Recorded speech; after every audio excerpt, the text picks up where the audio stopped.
میں تو یہ کہتا ہوں جو اللہ کے محبوب بنتے ہیں صحیح معنوں میں صاحب ایمان ہیں وہ بھی اپنے حلق سے آپ کو کبھی اترنے نہیں دیں گے، اس لیے کہ سچا مومن تو وہی ہوتا ہے جو دل سے میرے آقا پہ مرتا ہے، اللہ کی ربوبیت میں سچا اقرار کرتا ہے، جو اللہ کی ذات و صفات کے ساتھ اسے تسلیم کرتا ہے اور رسول پاک کی رسالت کا اس قدر مقر ہے، اس قدر اس کا اقرار کرنے والا ہے کہ رسول پاک کی شان میں یا اور کسی بھی رسول کی شان میں ادنا گستاخی قسم نہ کرتا ہو، نہ گستاخوں کے ساتھ حمایت دیتا ہو، نہ ان کے ساتھ اٹھتا بیٹھتا ہو۔ ان محبوب بندوں کا ایک خاص وسیلہ تھا کہ اللہ کی بارگاہ میں ہمیشہ حاضر رہا کرتے تھے، اگر بیٹھے ہیں تو تسبیح بیان کر رہے ہیں، چل رہے ہیں تو تحلیل بیان کر رہے ہیں، نماز کا وقت ہے تو نمازیں پڑھ رہے ہیں، اگر نماز فرائض کا وقت نہیں ہے تو نوافل میں ہی مصروف عمل ہے، اللہ کو خوش کرنے کی شب و روز کوششیں کر رہے ہیں، ہر وقت اللہ ہی اللہ وہ کرتے ہیں، رسول ہی کا معنی کرتے ہیں،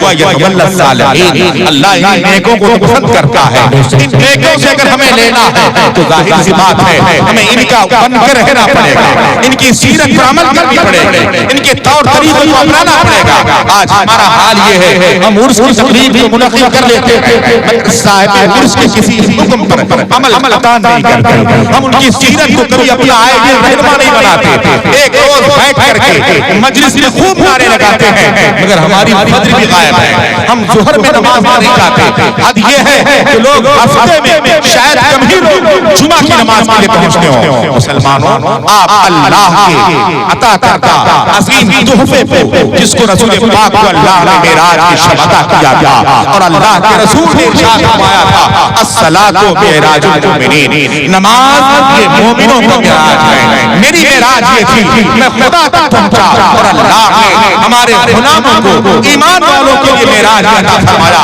انہیں نماز فرما دی، اس لیے کہ اللہ کے رسول فرماتے ہیں کہ بندہ اپنے رب سے اس وقت درجہ قریب ہوتا ہے جب وہ سجدے کی حالت میں ہوتا ہے، جب وہ سجدہ کرتا ہے تو رب سے قربت اختیار کر لیتا ہے، اور نبی فرماتے بندو نماز پڑھو تمہیں کئی بار معراج حاصل ہوگی، اور وجہ ارشاد فرماتے ہیں کہ تمہاری نماز اس طرح نہیں ہونی چاہیے کہ دکھاوے کی نماز ہو، شک شک نماز ہو، عارضی طور پر نماز ہو، ایک چھوٹا سا کام سمجھ کے فارمیلٹی کے طور پر نماز ہو، جیسے آپ اپنی پسندیدہ چیزوں میں اپنا دل لگاتے ہیں، اپنا وقت خرچ کرتے ہیں، اس وقت آپ کو کوئی تھکاوٹ نہیں ہوتی، اس وقت کوئی دوسرا کام آپ کے عمل میں رکاوٹ نہیں بنتا، آپ کو موبائل دیکھنا ہے تو دیکھنا ہی ہے، رات کا کتنا بھی بڑا حصہ گزر جائے، اسٹیشن پہ ہوں، پلیٹ فارم پر ہوں، ایئرپورٹ پہ ہوں، راستے چل رہے ہوں، اپنی دکان پر بیٹھے ہیں، یار شب پہ جو عجب چیزیں آتی ہیں جس میں آپ کا وقت ضائع ہوتا ہے، اسے دیکھنے سے کوئی آپ کو نہیں روک سکتا،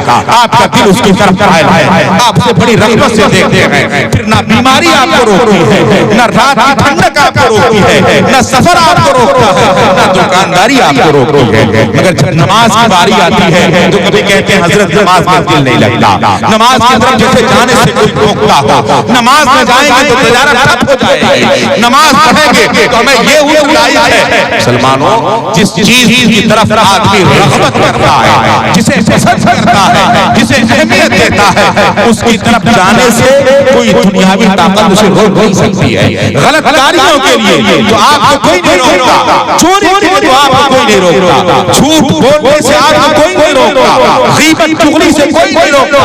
حق مارنے سے کوئی نہیں روکتا، نماز سے کیسے کوئی آپ کو روک دیتا ہے؟ جس سے سمجھ میں آتا آپ کی رغبت نماز کی طرف نہیں ہے، آپ نے نماز کو اہمیت نہیں، نماز کو نماز سمجھا نہیں، اس لیے نماز کو روکنے کے لیے طرح طرح کے بہانے آپ کے پاس نہیں۔ مسلمانوں نماز ایک ایسی عظیم چیز ہے، اللہ خود ارشاد فرماتا ہے بندو ان الصلاۃ تنہا عن الفحشاء والمنکر، بے شک نماز بے حیائی اور بری باتوں سے ہمیں روکتی ہے، اگر نماز کو تو اپنا لو اصلاح معاشرہ آسانی سے ہو جائے گا، اصلاح معاشرہ علماء مبلغین کے بار بار چیز پر بتانے سے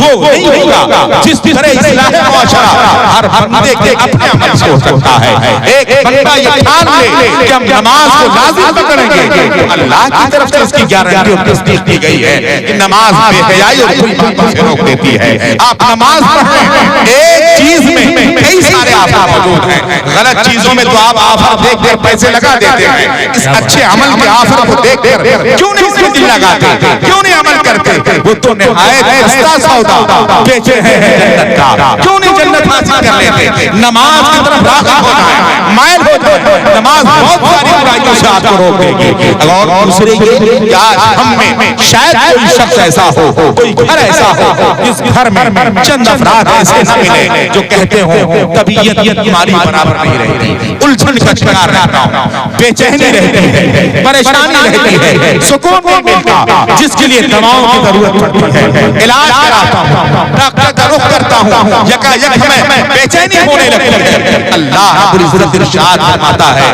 کہ اگر تم دواؤں کے سہارے سے بے چینیاں دور کرتے ہو, جب تک تھوڑی دیر کے لیے دوا کا اثر رہے گا آپ کی بے چینی دور رہے گی. لیکن اے میرے بندو, اگر مکمل تم اپنی بے چینی دور کرنا چاہتے ہو, اپنے الجھن سے روزگاری اور چھٹکارا چاہتے ہو, تو الا بذکر اللہ تطمئن القلوب, ہوشیار ہو جاؤ, خبردار, اللہ کے ذکر سے دلوں کو چین ملتا ہے, دلوں کو سکون ملتا ہے, دلوں کو راحت حاصل ہوتی ہے. ہمارے پاس تو نہایت آسان نسخے ہیں بے چینی دور کرنے کے, الجھن دور کرنے کے, پریشانیاں دور کرنے کے, اور برائیوں سے اپنے آپ کو دوسروں کو محفوظ کرنے کے. لیکن ہم نے ایسے عظیم ہتھیار کو چھوڑ رکھا ہے. جب اس عظیم ہتھیار سے دور رہیں گے, چند منٹ خالص بیٹھ جانے سے شاید آپ ترقی نہ پا سکیں, آپ کی زندگی اچھی گزر نہ سکے, آپ کی زندگی اچھی تو اس وقت ہو جائے گی جب ان بزرگان دین بھی آراز پر بیٹھیں تو کچھ سبق حاصل کر کے جائیں, کچھ سیکھ کر جائیں, کچھ ذہن بنا کے جائیں. آج دنیا کی قومیں طرح طرح کی ذہن سازیاں کرتی ہیں, طرح طرح کے غرور ہوتے ہیں, طرح طرح کی ٹیمیں ہوتی ہیں, اور وہ ایک درجہ بہرحال ایک حد تک وہ مؤثر اور کامیاب ہیں اپنے مشن میں کہ اپنے لوگوں کو کسی نہ کسی طرف مائل کر لے جاتے ہیں. مگر وجہ کیا ہے؟ اہل سنت و جماعت ایک بڑا طبقہ ہے, بزرگان دین کی تشریف فرمائی بھی ہے, ان کے مزارات بھی ہیں, علماء ملت اسلامیہ بھی, آراز کا انعقاد بھی ہوتا ہے, جلسے بھی منعقد ہوتے ہیں, محافل کا انعقاد ہوتا ہے. مگر ہم نے اسلام نہیں ہوتا, ہماری اصلاح نہیں ہوتی, ہمارے معاشرے میں تبدیلیاں نہیں آتی, ہمارے بچے نہیں سدھرتے, ہمارے بڑے بھی راہ راست نہیں آتے. اس لیے کہ ہم نے جلسوں کو, محفلوں کو صرف لہو لعب سمجھا ہے, کھیل سمجھا ہے, ایک لطف کا سامان سمجھا ہے. ہم نے اسے سنسکار نہیں سمجھا, سمجھنے کی جگہ نہیں سمجھا, سبق حاصل کرنے کا موقع نہیں سمجھا. ہم تو لطف لینے آتے ہیں, کوئی چٹکلے بہت سناتے ہیں, بہت جھومنے لگیں گے, کوئی ہنسانے بہت لگے آپ کو, بہت خوش ہو جائیں گے, کوئی چیخ مارے آپ کے سامنے, بہت خوش ہوں گے کہ بڑی اچھی تقریر ہو گئی. ہم نے حقیقت سمجھی نہیں. مسلمانوں, اعلیٰ حضرت سرکار نے بہت پہلے فرمایا تھا, سونا جنگل رات اندھیری چھائی بدلی کالی ہے, سونا جنگل رات اندھیری چھائی بدلی کالی ہے. سونے والوں جاگتے رہو, چوروں کی رکھوالی ہے. جنہیں آپ رکھوالا سمجھتے ہیں وہ رکھوالے نہیں ہیں, وہ حقیقت میں چور ہیں جو آپ کو راہ راست سے ہٹانے کی کوششیں کرتے ہیں, آپ کی تہذیب خراب کرتے ہیں, آپ کا تمدن بگاڑتے ہیں, آپ کے ذہن کو خلق کرتے ہیں, آپ کو جھیل دے کر آپ کو بدعملی کا شکار بناتے ہیں. آپ کے محافظ اور آپ کے مددگار وہ لوگ ہیں جو آپ کو صحیح راستے کو بتا کر کے آپ کے دکھتی ہوئی رگ پر انگلیاں رکھتے ہیں. نشتر جو لگاتا ہے وہ دشمن نہیں ہوتا, ہمیں آپ سے کوئی عداوت نہیں ہے. ایک درد ہے کہ ہمارے قوم کے لوگ اتنے پیسے خرچ کرتے ہیں جلسوں پر, آراز پر, محفلوں پر, مگر سدھار کی نہیں ہوتی. بڑے علماء آتے ہیں, اصلاح کیوں نہیں قبول کرتے؟ ایک نسخہ دیتا ہوں, ان محبوبوں کو خوش کرنا ہے, اپنا معاشرہ اچھا رکھنا ہے. نماز لازم پکڑ لیجیے. نماز کو اگر بچے میں, عورتوں نے, بہنوں نے, بیٹیوں نے, بڑوں چھوٹوں نے, سب نے اگر لازم پکڑ لیا تو نماز جیسے برائی سے روکتی ہے, بے حیائی سے روکتی ہے, غلط کاری سے روکتی ہے, ایسے نماز اتنی برکتیں عطا کرتی ہے جو برکتیں شاید کسی اور دوسرے عمل میں آپ نہ حاصل کر سکیں, جو برکتیں صرف اور صرف نماز سے آپ کو مل جائیں گی. اگر نماز کے پابند ہوئے, نماز جھوٹ سے روکے گی, نماز چغلی سے روکے گی, نماز غیبت سے روکے گی, نماز برائی سے روکے گی, اور نماز بے حیائی سے روکے گی. اور یہی نماز آپ کو روزے کا بھی پابند بنا دے گی, حج کا بھی پابند بنا دے گی, زکات کا پابند بنا دے گی، واجبات و سنت پر عمل کرنے والا بنا دے گی، اور آپ کو وہ برکتیں عطا کرے گی جن کی برکتوں کا آپ اپنے ذاتی عمل سے تصور نہیں کر سکتے۔ اللہ صاحب ارشاد فرماتا ہے وَمَن يَتَوَکَّلْ عَلَى اللَّهِ فَهُوَ حَسْبُهُ، جو اللہ پر یقین کرتا ہے، توکل و بھروسہ کرتا ہے، اللہ اس کے لیے کافی ہوتا ہے، اللہ اس کی حقیقی مدد فرماتا ہے۔ آپ اللہ پر بھروسہ تو کر کے دیکھیں۔ آج جو ہماری شکایتیں ہیں کہ نماز پڑھیں گے یہ خرابی آئے گی، یہ پریشانی آ جائے گی، دکان نہیں چلے گی، مکان نہیں چلے گا، کھیتیاں برباد ہو جائیں گی، مانو جیسی صحبت ہوگی ویسے ہی آپ عمل کریں گے۔ ہماری صحبتیں بیکار ہیں، ہم غلط صحبت کے شکار ہیں، شرابی کے ساتھ بیٹھیں گے شراب سیکھیں گے، جواری کے ساتھ بیٹھیں گے جوا سیکھیں گے، چور کے ساتھ بیٹھیں گے چوری سیکھیں گے، آپ جھوٹے کے ساتھ بیٹھیں گے جھوٹی سیکھیں جھوٹ سیکھیں گے، آپ نیکوں کے ساتھ بیٹھیں، بزرگان دین کے ساتھ ہیں، علماء کے ساتھ ہیں، نمازیوں کے ساتھ ہیں، سچ بولنے والوں کے ساتھ ہیں، وہ عمل آپ کے لیے زیور بن جائے گا، آپ کو اچھا بنانے والا بن جائے گا۔ ایک چھوٹی سی مثال دے کر میں اپنی بات ختم کروں۔ مسلمانوں، آپ جب آراز منعقد کریں، ان محبوب بندوں نے کیا کیا تھا؟ آپ کتنی چوریاں کی تھی انہوں نے، جھوٹ بولتے رہے تھے، کیا تجارت کی خاطر انہوں نے نماز چھوڑ رکھا تھا، اللہ کے بتائے ہوئے راستے سے اپنے آپ کو ہٹایا تھا؟ نہیں، ان لوگوں نے اپنے آپ کو اللہ اور رسول کی رضا کے لیے وقف کر رکھا تھا، تو اللہ نے وہ بلندی عطا فرما دی۔ جب تک ظاہری طور پر زمین پر ہمارے سامنے رہے، تب بھی ہمارے محترم رہے، تب بھی فیضان سے معمول کرتے رہے، اور دنیا سے ہماری نگاہوں سے روبوز ہو گئے۔ بات وصال بھی ایک خلق خدا کی کثیر مخلوق کی دستگیری کرتے نظر آ رہے ہیں، فیضان بانٹتے نظر آ رہے ہیں، مشکلات دور کرتے نظر آ رہے ہیں۔ مسلمانوں، ایک بزرگ تھے جن کا نام حضرت معاذ بن جبل ہے، صحابی رسول ہیں، جس دن رسول پاک کے چہرے انور کی زیارت کی ہو، ایمان کی حالت میں ایمان پر خاتمہ ہوا ہو، اسے صحابی کہا جاتا ہے۔ جس نے آقا کو دیکھا ہو پھر اس کے عمل کی کیا بات ہوگی؟ میرے آقا فرماتے ہیں میرے غلاموں، تمہیں اگر نماز پڑھنا ہے، نماز میں دل لگانا چاہتے ہو، اس طرح نماز پڑھو کأنک ترا،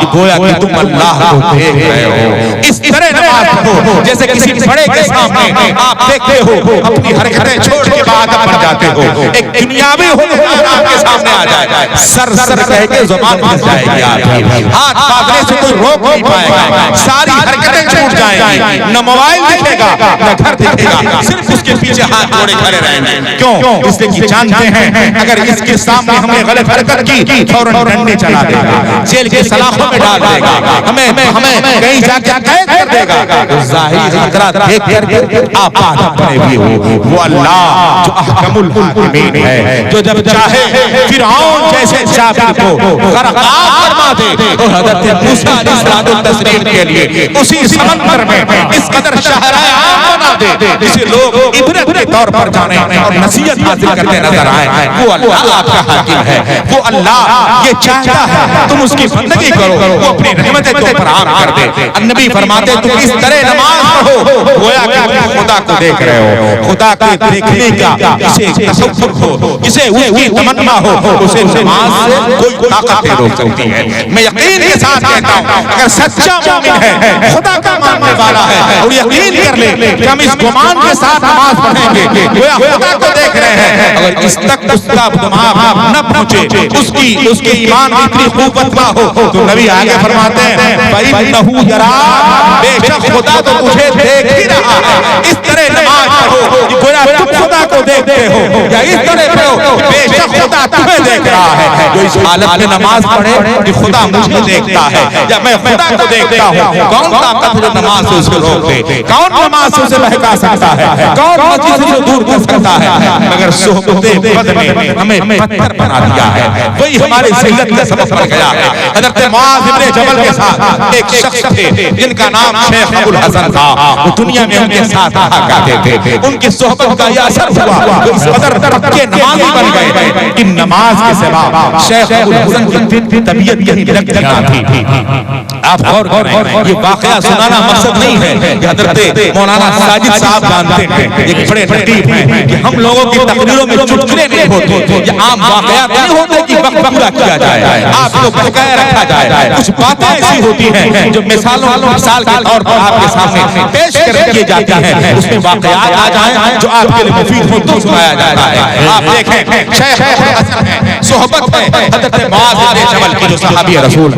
نماز کے ایسے عاشق بنے, اس قدر شیطائی بنے, ایسی رغبت ہوئی نماز کی, جو کہتے ہیں نماز کے بغیر مجھے چین نہیں ملتا, نماز کے بغیر مجھے سکون نہیں ملتا, جب تک اللہ کی بارگاہ میں سر بسجود نہ ہو جاتا, اس کے سامنے کھڑے نہ ہو جاتا, مجھے کہیں دل نہیں لگتا, میری طبیعت نہیں لگتی. آج آپ کی طبیعت نماز میں نہیں لگتی ہے, وہ کہتے ہیں میری طبیعت کام میں نہیں لگتی, میری طبیعت مزدوری میں نہیں لگتی, میری طبیعت تجارت میں نہیں لگتی. اس لیے کسی دن اگر کسی کے یہاں مزدوری کرنے جاتا, شاید چند گھنٹے کر پاتا, پھر میرا دل مائل ہوتا, خدا کی بارگاہ میں ہاتھ باندھ کر کھڑا ہو جاتا, نماز پڑھنے لگتا. اس لیے مزدوری حاصل نہ ہوتی. آج ہم تجارت کے لیے جھوٹ بولتے ہیں, بچوں کی پرورش کے لیے غصب کرتے ہیں, حق مارتے ہیں, چوریاں کرتے ہیں, مگر حضرت شیخ ابو الحسن کہتے ہیں کہ میں مزدوری کرتا تو طبیعت نہ لگتی, جب تک نماز کثرت سے پڑھنے رہتا. کثرت سے نماز کا لفظ بتاتا ہے کہ فرائض کے سوا بھی وہ نوافل بھی